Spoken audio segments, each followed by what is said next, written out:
Welcome, curious minds, to a world of knowledge and discovery. Hello and a warm welcome to our channel. Today, we're delving into Not Fade Away, Fear the Walking Dead. Not Fade Away is the fourth episode of the first season of the post-apocalyptic horror television series Fear the Walking Dead, which aired on AMC on September 20, 2015 in the United States. In this chapter, we'll be shedding light on plot and its role in shaping our understanding. Days after the National Guard quarantines the neighborhood into a safe zone, residents try to resume life normally, though tensions build under the military rule. A perimeter fence is erected around the neighborhood, and citizens are subjected to strict curfews and regular health monitoring. Madison grows stressed by extra work in taking care of her overcrowded home, while Travis takes on a new role as civilian liaison. Chris begins to document the ongoing events using a video camera. While filming atop the house roof one afternoon, he notices what appears to be a light flashing repeatedly from a window located in the uninhabitable dead zone outside the fence. Believing it may be a signal from someone alive, he shows the video to Travis, who dismisses it and discourages Chris from investigating any further. Undeterred, Chris then shows it to Madison, who seems more receptive but still discourages him from investigating.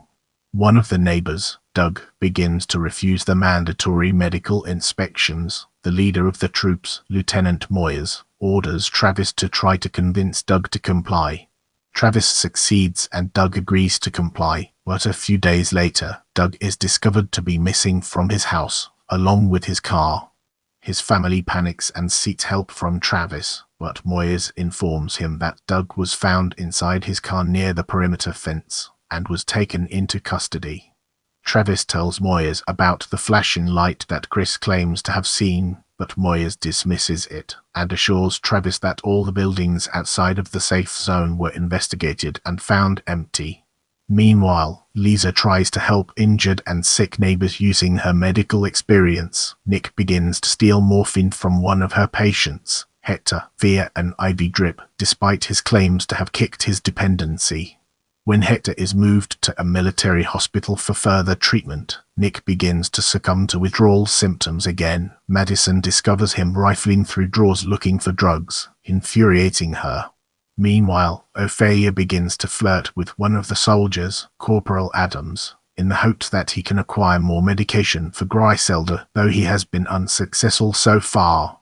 One evening, Madison climbs onto the roof with a flashlight and exchanges signals with the light in the dead zone, leading her to believe that someone might be alive out there. She sneaks outside the fence to investigate and finds evidence that the guardsmen killed civilians, including many uninfected.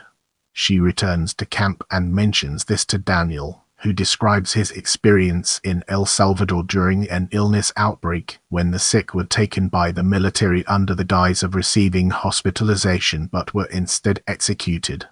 A new military doctor arrives at the camp, Dr. Exner, who quickly determines that Lisa has lied about her experience as a nurse. However, because Lisa does seem knowledgeable in medicine, and due to general lack of medical staff, Exner requests that Lisa joins medical staff at a nearby military hospital.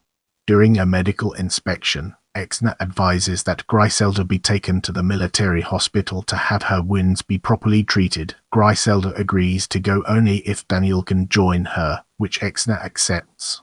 When soldiers arrive to pick them up, however, they state that Daniel is not permitted to go with her, but that they will be taking Nick. He tries to run away but is unsuccessful, and is forcefully loaded into a truck and taken away, despite protests from his family.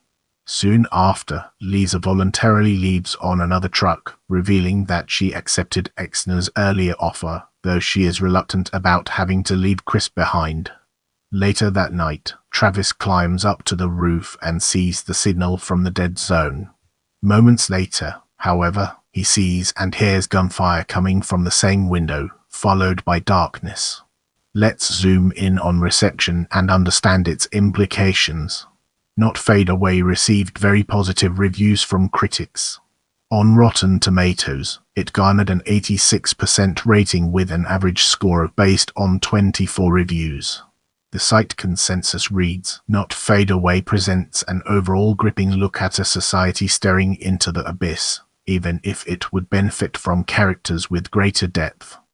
Matt Fowler of IGN gave Not Fade Away a rating stating, "Fear the Walking Dead changed things up dramatically during its first season by skipping ahead in time and placing our characters in an army-occupied neighborhood. And while the threat of a crumbling military, who may operating on orders to overreact, is a great hook, the show still gets bogged down in familial bickering."